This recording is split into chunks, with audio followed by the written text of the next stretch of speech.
हरिपुर नामक गांव में राजन और सुमित नाम के दो भाई अपने माँ बाप के साथ रहा करते थे। राजन स्वभाव से ही बहुत दयालु और नम्र था। साथ ही वो बहुत मेहनती भी था।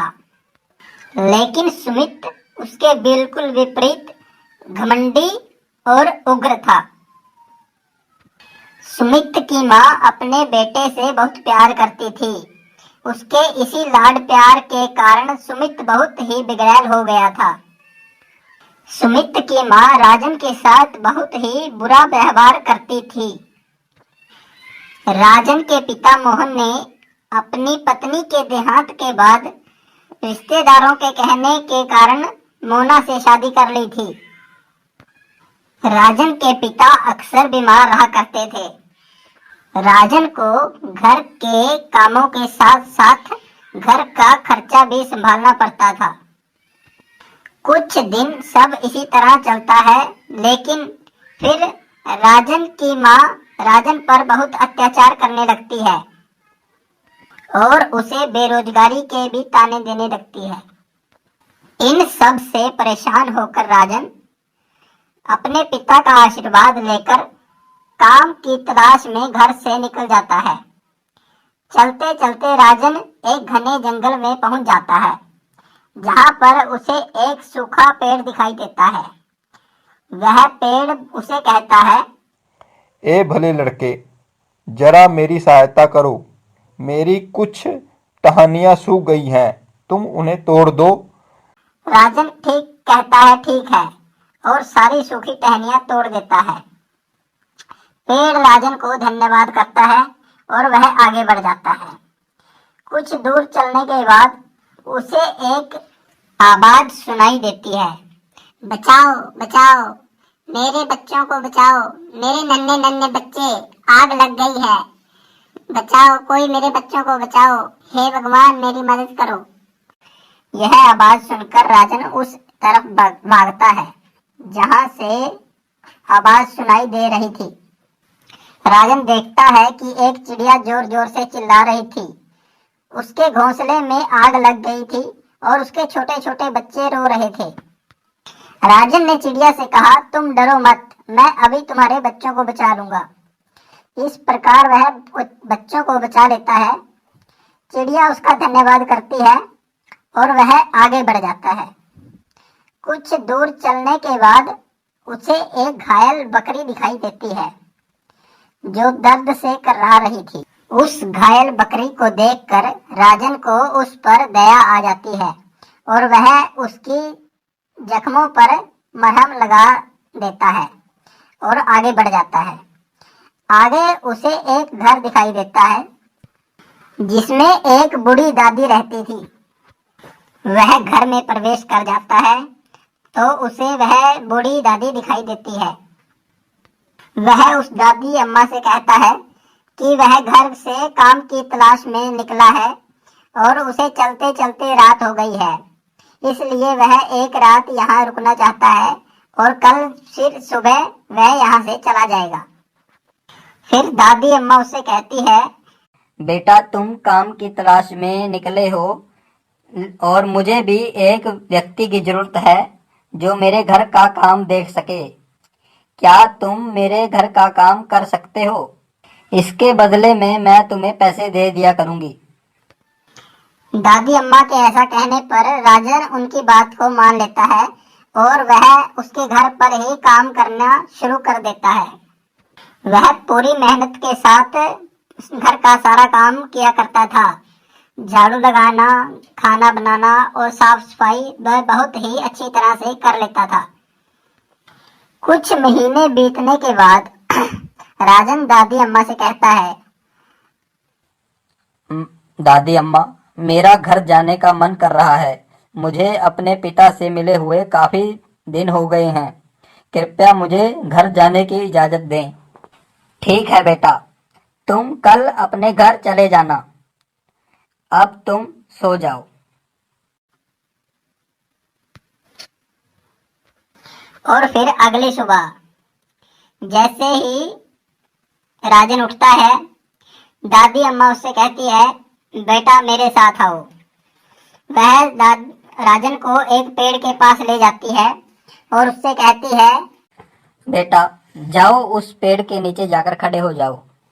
राजन कहता है ठीक है, और राजन उस पेड़ के नीचे जाकर खड़ा हो जाता है। जैसे ही राजन उस पेड़ के नीचे जाकर खड़ा होता है, वैसे ही वहां 2 बाल्टियां प्रकट होती हैं जो सोने और चांदी से भरी हुई थी। राजन ये देखकर हैरान हो जाता है और दादी माँ से पूछता है। दादी अम्मा ये क्या है? दादी अम्मा राजन से कहती है, बेटा यह तुम्हारे कर्मों का फल है। जैसे तुमने किया है वैसा ही तुम्हें फल मिला है। यह सब तुम्हारा है और इसे ले जाओ। यह सब देखकर राजन की आंखों में आंसू आ जाते हैं और वह दादी अम्मा का बहुत बहुत धन्यवाद करता है और दोनों बाल्टियां लेकर अपने घर की तरफ चल देता है। रास्ते में उसे वही पेड़ मिलता है। वह पेड़ उसे कहता है, आओ राजन, तुम्हें भूख लग गई होगी, ये लो मेरे पेड़ के कुछ मीठे मीठे फल स्वीकार करो। और यह लो तुम्हारे पिता के लिए दवाई की शीशी। इससे जैसे ही तुम उन्हें पिलाओगे वह तुरंत पहले की तरह स्वस्थ हो जाएंगे। आपको कैसे पता कि मेरे पिता बीमार हैं? बेटा राजन, मैं कोई ऐसा वैसा पेड़ नहीं हूँ, एक जादुई पेड़ हूँ, मुझे सब पता है। और अब तुम ये शीशी ले जाओ। आपका बहुत बहुत धन्यवाद जादुई पेड़। ठीक है तो अब मैं चलता हूँ। ठीक है राजन। फिर राजन अपने घर आ जाता है। जैसे ही राजन अपने घर पहुंचता है तो उसकी माँ उसके पास इतना सारा धन देखकर बहुत ही खुश हो जाती है। लेकिन राजन उनकी तरफ कोई ध्यान नहीं देता। वो सीधा घर के अंदर अपने पिता को देखने चला जाता है। राजन के पिता बहुत बीमार थे और एक चारपाई के ऊपर पड़े हुए थे। राजन को यह देखकर बहुत दुख होता है। जैसे ही मोहन अपने बेटे राजन को देखता है तो उसकी आंखों में आंसू आ जाते हैं। राजन बेटा, तुम आ गए, बड़ी देर कर दी आने में। हाँ पिताजी, लेकिन अब मैं आ गया हूँ ना, अब सब ठीक हो जाएगा। हाँ बेटा, अब सब ठीक हो जाएगा। फिर राजन अपने पिता को उस जादुई शीशी में से कुछ दवाई निकाल कर पिलाता है। जैसे ही उसका पिता उस दवाई को पीता है, कुछ ही देर में वह ठीक हो जाता है और चारपाई से उठ जाता है और कहता है, राजन अब मैं बहुत ही अच्छा महसूस कर रहा हूँ। ये तुमने मुझे क्या दिया था? फिर राजन अपने पिता को सारी बात बताता है कि कैसे उस जादुई पेड़ ने उसे वह दवाई की शीशी दी और कैसे उस दादी अम्मा ने उसे इतना सारा सोना चांदी दिया। यह सब सुनकर राजन के पिता को अपने बेटे पर बहुत गर्व होता है और वह राजन से कहता है, बेटा, तुम्हारे जाने के बाद तुम्हारी माँ ने मेरे साथ बहुत बुरा व्यवहार किया। तुम्हें पता नहीं ये कितनी बुरी औरत है। इसने तुम्हारे साथ भी बहुत बुरा व्यवहार किया था, जिस कारण तुम्हें यहाँ से जाना पड़ा, और तुम्हारे जाने के बाद मुझे भी बहुत रुलाया है। इसलिए अब हम दोनों इस घर में बिल्कुल भी नहीं रहेंगे। तुम अपना सामान उठाओ और अब हम यहाँ से चलते हैं। अब इन दोनों को पता चलेगा कि जीवन कैसे चलता है। चुड़ैल का बेटा मकोड़ा सारा दिन सोया रहता है, अब उसे पता चलेगा आलू क्या रेट बिक रहे हैं। फिर वे दोनों उसी रास्ते से होते हुए उसी बूढ़ी दादी माँ के घर पर चले जाते हैं। लेकिन वहां जाकर वे देखते हैं कि वहां कोई बूढ़ी अम्मा नहीं है और उन्हें एक चिट्ठी मिलती है जिस पर लिखा था, मुझे पता था तुम यहाँ जरूर आओगे, इसलिए अब से यह घर तुम्हारा है और यहाँ अब तुम खुशी खुशी रह सकते हो। बेटा राजन, मैं तुम्हारी दादी नहीं बल्कि तुम्हारी माँ थी। मुझे पता था तुम पर बहुत अत्याचार हो रहा है, इसलिए मैंने ही यह सब नाटक तुम्हारे लिए किया था। अब मैं खुशी खुशी यहाँ से जा सकती हूँ। तुम दोनों को मेरी तरफ से ढेर सारा प्यार। सदा खुश रहो। हसनपुर गांव में हर साल दिवाली पर लगने वाले मेले में अच्छी खासी भीड़ रहती थी। साल में लगने वाले इस मेले का सभी गांव वालों को बड़ी बेसब्री से इंतजार रहता था। ठीक उसी तरह सुरेश और सीमा को भी इस मेले का इंतजार रहता था। उस रात भी दोनों देर रात तक खिलौने बना रहे थे। हम गरीबों के लिए तो यह नौ नवरात्रि और दिवाली में लगने वाला मेला किसी अवसर से कम नहीं होता। रामलीला मैदान के बाहर दुकान लगाने से जो हम गरीबों की बिक्री होती है, उससे हम गरीबों का घर कई महीनों तक चलता है। राम जी से बस एक ही विनती है कि इस बार भी हमारी अच्छी बिक्री हो जाए। हाँ, ऐसा ही होगा। भला आपसे अच्छे खिलौने बनाता भी कौन है इस गांव में?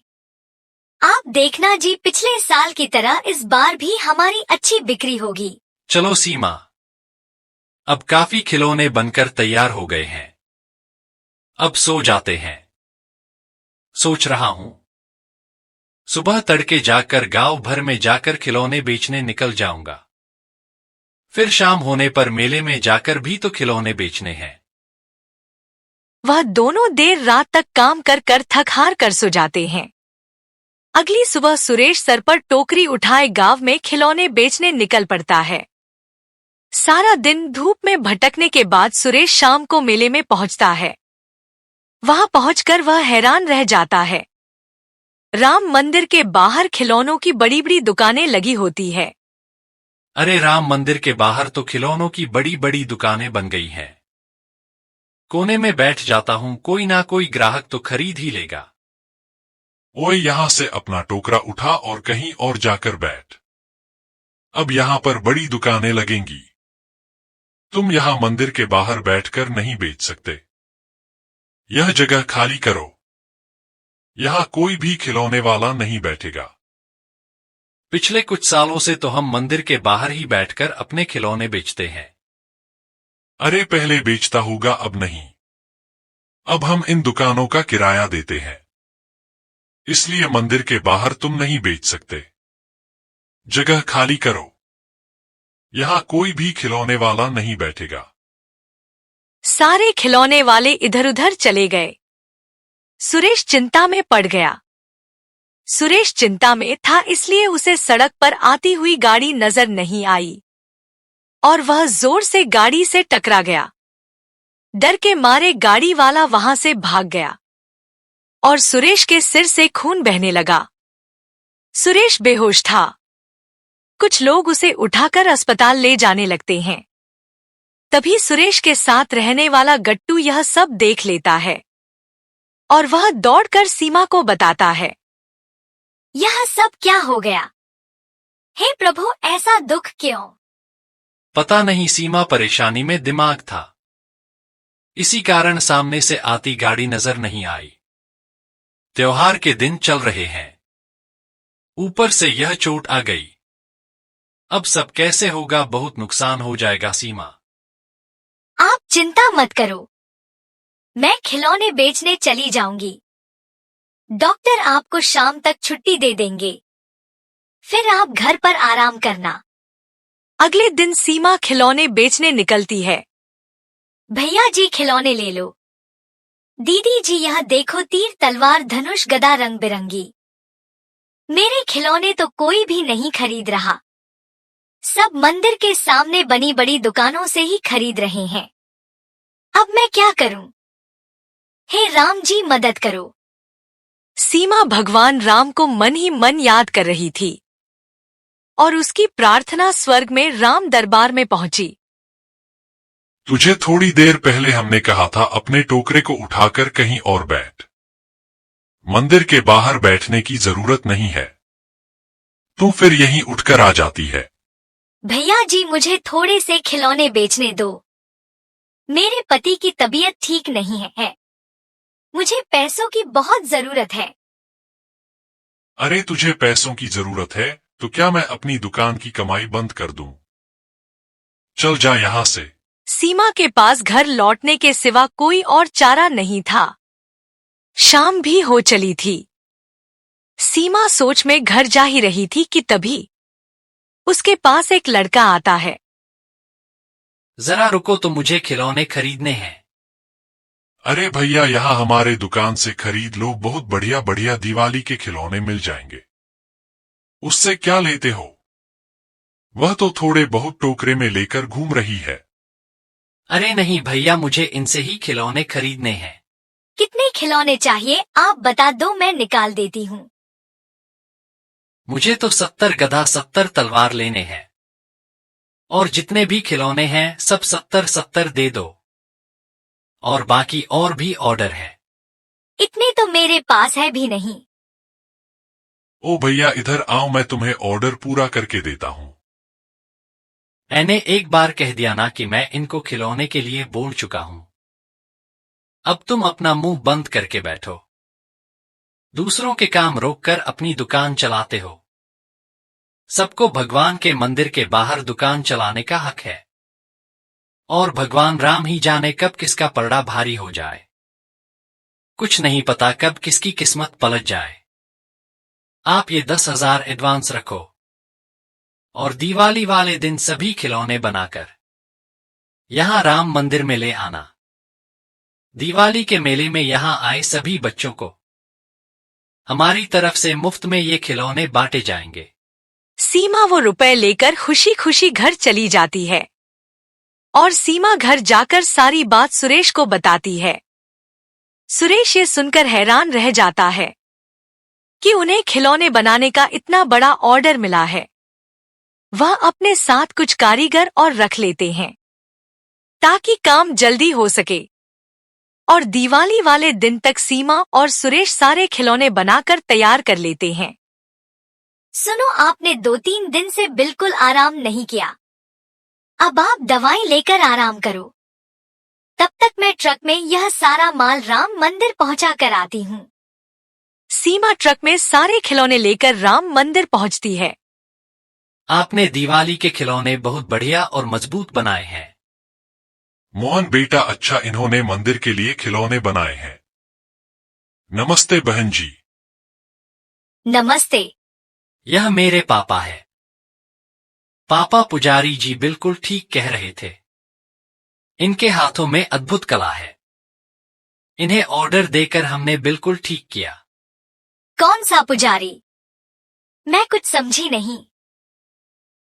अरे इसी राम मंदिर के पुजारी जी, जो यहाँ के सेवादार हैं। तभी राम मंदिर के सेवादार पुजारी जी आ जाते हैं।